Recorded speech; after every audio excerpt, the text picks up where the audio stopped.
South ఇండియాలోని అతి తక్కువ ధరలకి రత్నాలనందించే ఏకైక సంస్థ 6JVR.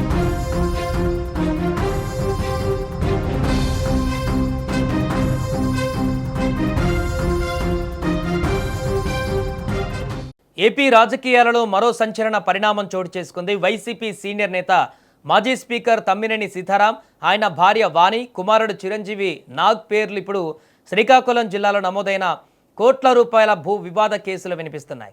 ఈ కేసులో ఇప్పటికే 13 మందిని నిందితులుగా చేర్చగా వారిలో 8 మందిని పోలీసులు అరెస్టు చేశారు. అయితే కనిపించకుండా పోయిన తమ్మినేని కుటుంబం కోసం పోలీసులు ప్రత్యేక బృందాలతో గాలిస్తున్నట్లుగా పోలీసులు చెబుతున్నారు.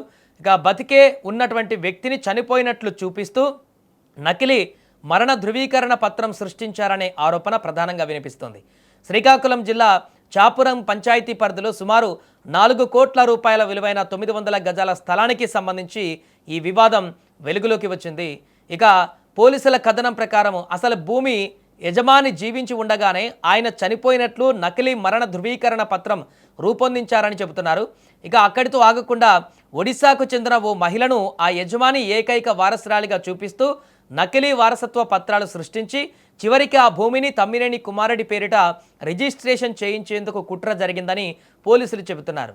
బాధితుడి ఫిర్యాదు మేరకు శ్రీకాకుళం రూరల్ పోలీసులు కేసు నమోదు చేసి దర్యాప్తు ప్రారంభించారు. ఈ కేసులో మొత్తం 13 మందిని నిందితులుగా చేర్చిన పోలీసులు దర్యాప్తు కొనసాగిస్తున్నారు. హీరామండల్ సబ్ రిజిస్ట్రార్తో పాటు డాక్యుమెంట్ రైటర్, మధ్యవర్తులు నకిలీ పత్రాలు తయారు చేసినట్లు ఆరోపణలు ఎదుర్కొంటున్న పలువురిని అరెస్టు చేశారు. నకిలీ రబ్బర్ స్టాంపులు, రిజిస్ట్రేషన్కు ఉపయోగించిన పత్రాలు, మొబైల్ ఫోన్లు, ఇతర డాక్యుమెంట్లను కూడా స్వాధీనం చేసుకున్నారు. ఇప్పుడు వీటన్నిటినీ ఫోరెన్సిక్ పరీక్షలకు పంపినట్లుగా తెలుస్తుంది. ఈ డిజిటల్ డాక్యుమెంటరీ ఆధారాల ఆధారంగా మరిన్ని వివరాలు వెలుగులోకి వచ్చే అవకాశం ఉందని అధికారులు చెబుతున్నారు. ఈ కేసులో తమ్మినేని సీతారాం, ఆయన భార్య, కుమారుడు నిందితుల జాబితాలో ఉన్న నేపథ్యంలో వారిని అరెస్టు చేస్తారనే ప్రచారం మొదలైంది. అయితే ఈ క్రమంలోనే తమ్మినేని కుటుంబం ప్రస్తుతం పరారీలో ఉన్నట్లుగా తెలుస్తుంది. కాగా వారు సోమవారం తెల్లవారుజామున ఫోన్లు అక్కడే వదిలేసి ఓ ప్రైవేటు కారులో కనిపించకుండా పోయినట్లుగా వార్తలు వస్తున్నాయి. దీంతో ప్రత్యేక బృందాలు వారిని గుర్తించేందుకు చర్యలు చేపట్టినట్లు అధికారులు తెలిపారు. ఇప్పటి వరకు 8 మంది అరెస్టు కాగా మిగిలిన నిందితుల కోసం గాలింపు కొనసాగుతుందని శ్రీకాకుళం ఎస్పీ వెల్లడించారు. ఈ కేసులో మరో ముఖ్యమైన అంశం, పోలీసులు ఇప్పుడు ఒకే భూమి వ్యవహారంతో ఆగడం లేదు. ఇదే తరహాలో మరికొన్ని అక్రమ రిజిస్ట్రేషన్లు జరిగాయా, నకిలీ మరణ ధృవీకరణ పత్రాలు, వారసత్వ పత్రాలు ఉపయోగించి ఇంకెన్ని భూములు రిజిస్ట్రేషన్ చేశారా, ఈ ముఠాకు మరెవరైనా సహకరించారా అనే కోణాలలో కూడా దర్యాప్తు కొనసాగుతుంది. మరోవైపు తమ్మినేని సీతారాం లేదా ఆయన కుటుంబ సభ్యుల నుంచి ఈ ఆరోపణలపైన ఎలాంటి ప్రకటన కూడా రాకపోవడం విశేషం.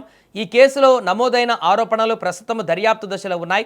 కోర్టు విచారణ, పోలీసుల దర్యాప్తు పూర్తయిన తర్వాతే తుది వాస్తవాలు బయటపడే అవకాశం ఉంది. ఇకపోతే ఈ కేసులో మరిన్ని అరెస్టులు ఉంటాయా అనేది ఇప్పుడు రాజకీయ వర్గాలలో ఆసక్తికరంగా మారింది.